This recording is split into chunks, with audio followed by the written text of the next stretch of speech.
Senang berjumpa dengan kawan semua dalam konten kali ini di Ruang Buku, dan sangat menarik, dan saya pikir kali ini kawan-kawan akan sangat menyenangi Ruang Buku, di mana kita akan membahas sebuah buku yang menurut saya memberikan banyak dampak yang sangat banyak buat saya secara pribadi.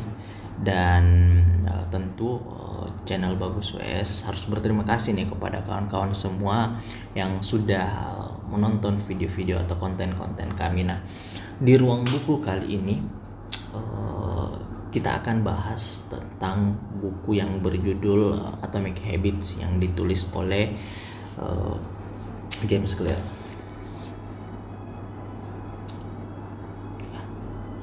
Buku ini menarik, salah satu New York Times bestseller, dan yang menjadi kata kunci memang adalah perubahan kecil yang memberikan hasil yang luar biasa.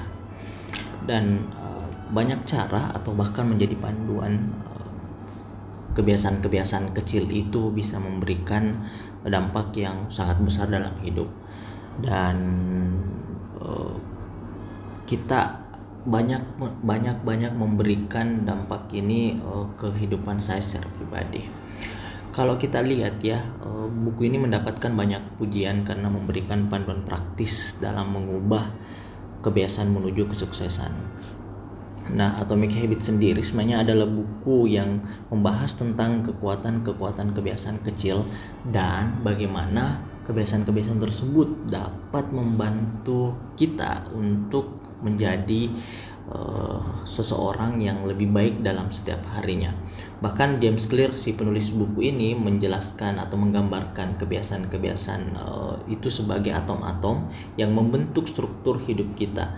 Dalam buku ini Clear memberikan panduan langkah demi langkah untuk mengubah kebiasaan buruk menjadi kebiasaan yang produktif dan menguntungkan dalam kehidupan dalam waktu jangka panjang.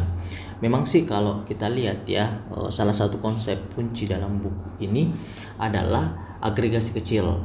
Clear menjelaskan bahwa perubahan-perubahan kecil yang dilakukan secara konsisten dapat menghasilkan perubahan besar yang sesuai dengan apa yang kita inginkan, dan tentu ini akan memberikan hal yang lebih jauh dalam hal produktif untuk diri kita. Makanya buku ini bagi saya sangat penting, dan penting juga untuk kawan baca. Dan dengan mengubah identitas kita dapat mengubah kebiasaan kita secara lebih efektif dengan mengubah kebiasaan-kebiasaan tersebut. Dimulai dari hal kecil. Bahkan kalau kita baca lebih jauh lagi, memang dikatakan dengan kebiasaan 1% saja itu akan memberikan dampak. Ketika kita hitung tahunan, itu akan memberikan kebiasaan-kebiasaan yang sangat positif untuk diri sendiri. Dan itu semua bisa dilakukan dalam membaca buku ini, dan di dalam buku ini memberikan panduan. Selain itu juga sih, buku ini juga membahas tentang pentingnya mengukur kemajuan secara teratur dan melakukan penyesuaian jika diperlukan. Sebenarnya sih dalam buku ini bagi saya sangat menarik, dan kita hanya akan membahas mungkin apa yang menjadi poin penting, dan saya memberikan 4 poin penting dalam buku ini. Sebenarnya beberapa teman-teman saya atau kawan-kawan saya juga merequest untuk ini bisa menjadi buku untuk rekomendasi dalam konten Ruang Buku, karena buku ini bisa membantu kawan-kawan sekalian untuk bikin kebiasaan yang lebih baik, untuk improve hidup, dan ujung-ujungnya bisa bikin kita lebih dekat kepada tujuan hidup kita. Keseluruhan dari buku Atomic Habits mungkin tidak akan kita sampaikan, tapi pada dasarnya ada satu prinsip yang menurut saya perlu kita berikan apresiasi, yaitu adalah 1% progress, pertumbuhan atau perkembangan 1% setiap harinya. Kita mulai dari hal-hal yang mungkin incremental, yang kecil, yang sifatnya atomik ya. 1% saja setiap hari. Kalau kita konsisten selama 365 hari, kawan-kawan, itu bisa memberikan peningkatan sebesar 37 kali sebaliknya jika teman-teman kalau kita melakukan 1% lebih kecil atau lebih rendah daripada seharusnya, kita akan mengalami penurunan dan bahkan kembali ke nol. Nah, ini juga yang bisa kita mulai dari sekarang. Menurut saya yang bisa kita ulang-ulang sebenarnya memang ada 4 prinsip dalam buku ini. Yang pertama itu adalah make it obvious atau membuatnya menjadi terlihat. Kedua, kawan-kawan, yaitu make it attractive, menjadikannya menarik. Dan ketiga itu make it easy, menjadikannya mudah. Dan keempat itu make it satisfying, menjadikannya memuaskan. Hal ini yang dikatakan James Clear adalah 4 kaidah yang menurut saya sangat-sangat lengkap untuk bisa menjadi panduan kita memiliki kebiasaan-kebiasaan kecil yang akan menjadi kebiasaan-kebiasaan baik di masa yang akan datang, menjadikannya akumulasi dari atom-atom kecil tadi untuk bisa menjadi sebuah kebiasaan-kebiasaan yang menjadikan kita lebih positif setiap harinya. Coba kita mulai dari make it obvious atau menjadi terlihat. Misalnya gini, contohnya kita ingin hidup lebih sehat. Mungkin setiap orang ingin seperti itu. Contohnya, jangan bilang kalau kawan-kawan tidak suka makan sayur. Kenapa? Karena itu kurang jelas. Jadi misalnya kita berjanji dalam diri kita, wah saya besok dan setiap harinya akan makan sayur. Nah, itu dalam buku ini dijelaskan bahwa itu belum clear untuk mencerna itu. Jadi dalam artian otak kita belum clear mencerna kata-kata itu. Cara yang dimaksud dengan make it obvious atau bikin ini menjadi lebih clear adalah saya akan makan sayur lebih banyak diganti dengan hal-hal yang lebih terukur. Misalnya contoh, dari 3 kali makan dalam satu hari, minimal 1 kali saya akan makan sayur dan diganti lauknya semua sayur, bukan gorengan tentunya. Nah, dengan cara seperti itu, kawan-kawan, kebiasaan baiknya clear karena teman-teman atau kawan-kawan ukurannya jelas. Kalau kita nggak bisa membuat soal kebiasaan yang clear, yang terjadi adalah sudah bahwa kita tidak akan benar-benar mencapai makan sayur setiap hari. Kalau kita cari alasan-alasan terus, akhirnya dengan puas kita tidak akan mengalami perubahan yang lebih baik. Makanya teman-teman atau kawan-kawan sekalian tidak akan mendapatkan positif dari makan sayur tadi karena teman-teman tidak akan konsisten di sana. Akhirnya 2 minggu kita merasakan dampaknya ke hidup dan itu tidak tercatat. Nah, ini yang penting nih dalam make it obvious ini. Jadi makanya kawan-kawan, saya ingin menyarankan buat kawan-kawan membuat sebuah track your habits. Catat kebiasaan-kebiasaan baik-baik dengan teman-teman menggunakan apa? Paling simple ya, mungkin kertas atau biasa juga saya menggunakan sticky notes. Saya dan ingin coba menceritakan bahwa saya punya seorang kawan yang turun 10 kg berat badan dalam waktu 3 bulan. Ini yang dilakukan kawan-kawan, diambil sticky notes dan dia tempel di kaca kamar, di kamar mandinya, bahkan di dinding-dinding mudah terlihat. Lalu setiap pagi dia menimbang berat badannya. Misalnya hari ini hari pertama dia menimbang berat badannya 75 kilo. Lalu dia makan sehat, kawan-kawan. Nah, 1 kali sehari makan lauknya sayur semua. Nah, dia timbang lagi. Besok pagi bangun tidur 75 naik jadi 75,2. Dia pasti kaget lah. Nah, dia berpikir saya udah makan sayur tapi kok masih nambah berat badannya. Kira-kira kenapa? Nah, ini memberikan alarm pada diri kita, pada pikirannya teman saya itu untuk jangan-jangan kemarin memang saya makan siangnya sayur semua, tapi yang terjadi malamnya dia memakan banyak makanan kayak balas dendam gitu. Nah akhirnya yang terjadi ya sudah, makanya sangat penting kawan-kawan untuk bisa mengetrack apa yang kita sudah lakukan atau apa yang habit kita sudah catat. Nah ini bisa sangat membantu kita untuk bikin kebiasaan-kebiasaan baru ini lebih sering dan lebih baik terulang. Ya, mungkin itu yang bisa kita share tentang ini. Kalau yang contoh lainnya mungkin saya juga pernah dalam buku ini juga menjelaskan bahwa kita bisa menggunakan cara lain. Cara lainnya itu seperti teman-teman bisa menggunakan aplikasi, dan ada beberapa apps atau aplikasi yang bisa kawan-kawan gunakan. Yang pertama bernama Strides. Strides ini ada di iPhone. Kalau misalnya kawan-kawan pengguna Android bisa menggunakan Habitica. Habitica ini bisa digunakan di iPhone dan di Android, dan sangat keren karena modelnya itu seperti kita sedang main game. Nah kalau sedang main game itu mirip-mirip kawan-kawan main game RPG lah. Jadi kita melakukan habit, kebiasaan baik, dan kita punya reward. Ini sangat menyenangkan kayak dalam game begitu, karena memang formatnya kayak game. Tapi kalau kawan-kawan juga tidak terlalu suka dengan gaya game, teman-teman bisa tetap mengambil hal baiknya dengan menggunakan aplikasi bernama Snap Habits. Snap Habits ini kawan-kawan itu bisa memberikan kita betul-betul make it views itu jadinya seperti apa. Jadi kawan-kawan bisa kebiasaan baik kita ditulis, ada ukurannya, kapan kita mengerjakannya, berapa kali kita ngerjainnya, dan tentu kita mencatatnya.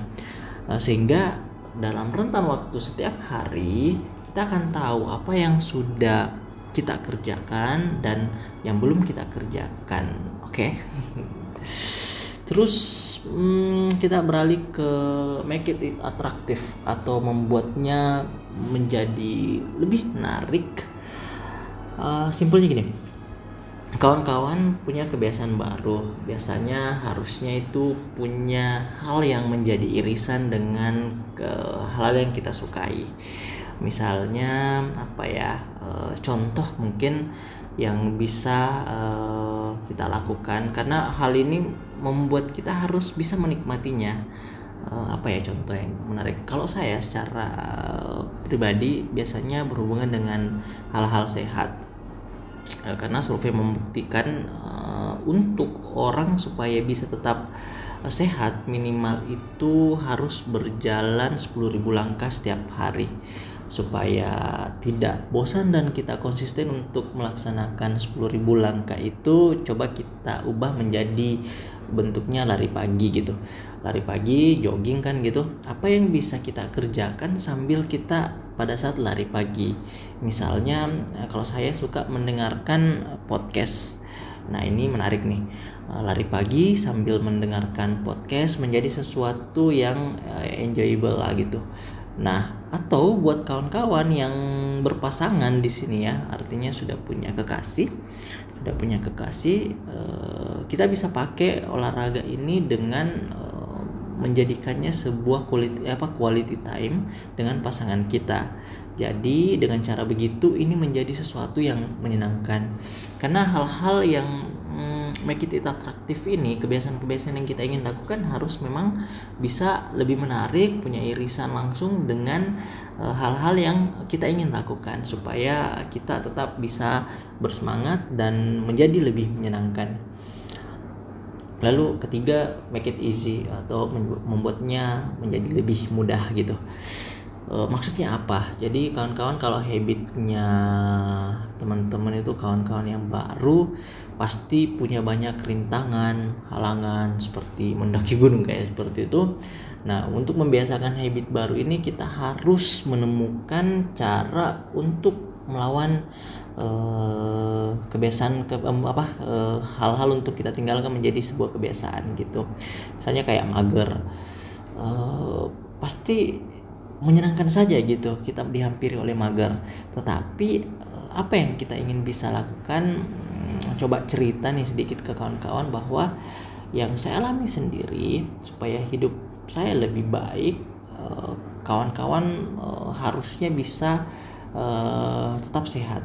Nah, pasangan saya mendorong saya untuk setiap harinya itu seminimal bisa minum air 2 liter atau 3 liter sampai 3 liter lah.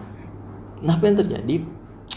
Minum air putih itu menjadi sesuatu yang agak bukan sulit ya, tetapi ketika misalnya saya sedang menulis fokus seperti itu, biasanya saya lupa tuh untuk meminum air putih mencapai target 2 sampai 3 liter setiap hari. Karena sedang fokus, saya biasa menyiapkan gelas begitu kan, gelas di samping saya untuk menjadi teman. Tetapi yang membuat ini kan gelas itu kecil lah, mungkin nggak sampai 1 liter lah gitu. Nah, nggak sampai 1 liter ini kalau sudah habis biasanya fokus tetap lanjut nulis. Nah, kelupaan untuk merefill atau untuk mengisi ulang air tersebut. Jadi target setiap hari untuk minum 2 atau sampai 3 liter itu nggak kesampaian, dan itu sangat sulit saya lakukan. Jadi caranya dalam buku Atomic Habits ini memberikan panduan kira-kira begini. Jadi kalau kita ingin meminum atau mencapai target air putih tadi, itu sebenarnya kita harus tahu dulu problemnya di mana untuk menemukan solusinya gitu. Pertama mungkin yang jadi PR saya memikirkan rintangannya, permasalahannya. Apa sih yang bikin saya malas untuk minum air? Ternyata setelah saya pikir-pikir ketika sudah membaca buku ini, ternyata jarak antara tempat saya biasa menulis dengan untuk mengisi air putih itu lumayan jauh, atau dispenser itu lumayan jauh. Ya, itu satu. Terus kedua, ternyata gelas yang saya gunakan tadi itu memang ukurannya terlalu kecil, sehingga saya baru sedikit minum saja. Nah, sudah habis itu pasti saya malas lagi untuk pergi ke tempat untuk mengisi air karena memang jaraknya jauh. Jadi saya mikir-mikir, solusinya adalah waktu itu saya kepikiran membeli tumbler. Ya, ini juga kita bagaimana mengkampanyekan untuk tidak lebih sering menggunakan plastik botolan atau plastik plastik. Solusinya saya membelilah tumbler yang 2,5 liter 3 liter untuk menjadi amunisi saya nih ketika sedang fokus untuk menjawab rasa malas saya tadi, menyimpan air di tumbler tersebut, menjawab ya udah terpenuhi 3 liter, saya nggak bolak-balik lagi untuk ke apalagi tadi namanya tempat airnya gitu kan kawan. Jadi memang ini menjadi challenge-nya untuk saya secara pribadi. Tapi kawan-kawan memang harus punya solusi-solusi seperti itu yang dipikirkan supaya kebiasaan-kebiasaan yang buruk itu bisa coba kita minimalisir atau kita kecilkan. Nah, itu sih bagaimana kawan-kawan bisa merubah habit-habit yang menjadi lebih mudah gitu. Ada juga sih yang biasa mungkin kawan-kawan berpikir, wah kalau air saja mungkin makanannya juga harus diubah menjadi lebih ke hal yang lebih sehat. Misalnya teman saya belanja sehat lagi gitu, dia masak, tapi ketika ngobrol, waduh baru dipikirin aja itu sudah mumet lah gitu, akhirnya mereka berpikir, aduh masak, motong lagi, bikin lagi ininya dan lain-lain, tambah ribet lah gitu. Akhirnya mereka berpikir kalau begitu mending catering, tapi cari catering yang lebih sehat, yang menjawab persoalannya mereka lah gitu. Oke, itu tadi contoh mungkin 2 untuk membuat kawan-kawan merasakan habit yang membuatnya menjadi lebih mudah. Nah, keempat nih kawan-kawan, habit itu harus di reward untuk diri kita sendiri, atau bagaimana membuatnya lebih menyenangkan dan memuaskan. Sesuatu yang bisa membuat kita tersenyum, bahagia untuk melakukannya, sehingga kita tidak menunggu-nunggu untuk mendapatkan momen itu. Kalau kata James Clear sih, apa yang bisa kita langsung rasakan, sebaliknya apa yang bisa kita langsung rasakan kesulitannya atau hukumannya, itu akan kita hindari. Contoh mungkin praktiknya ya, kayak gini nih kawan-kawan. Misalnya saya ingin lebih rajin berlari jogging gitu, jadwalkan yang mungkin 5 kilo sehari lah gitu jarak tempuhnya. Di kasus saya, yang saya lakukan adalah gimana berlari itu menjadi sebuah ritual yang berkesinambungan. Apa yang dimaksud dengan ritual yang berkesinambungan, kawan-kawan, adalah tentu ritual yang menyenangkan. Biasanya mungkin saya lari untuk jarak tempuh 5 kilo tadi ini. Jadi habits kita itu harus setelah lari biasanya kita gerah. Jadi saya mandi dulu, terus berberes kan gitu setelah berlari, berlanjut mungkin ke coffee shop yang saya senangi, terus minum espresso yang nikmat itu gitu, terus baca buku, ngobrol sama kawan-kawan, refresh, kemudian balik ke rumah gitu. Jadi rangkaiannya, ritualnya berkesinambungan, lari terus mandi, ini menyenangkan gitu. Baca buku, ke coffee shop, ke cafe gitu, supaya ngobrol sama kawan-kawan, ngobrol sama keluarga, jadi quality time. Ini berkesinambungan, jadi ritual yang tidak putus. Jadi kita akan sangat bersemangat untuk bisa berolahraga atau berlari tadi. Itu sih di case saya. Mungkin kawan-kawan juga punya case yang lain gitu. Nah, itu juga menjadi salah satu bagian penting ya, karena kalau tidak seperti itu pasti kita merasakan capek, ngeselin lah, mager tadi. Tapi karena menjadi ritual yang menarik, dan sesudahnya ketika itu menjadi satu rangkaian yang bisa memberikan kita hal yang menjadi menyenangkan, dan kita bisa lebih senang atau bahagia mengerjakan habit kita. Mungkin itu ya 4 prinsip penting dari buku James Clear ini. Ini direkomendasikan sekali lah kawan-kawan untuk membaca Atomic Habits ini, karena jujur setelah membaca buku ini saya merasa sangat terinspirasi, termotivasi mengubah kebiasaan-kebiasaan saya.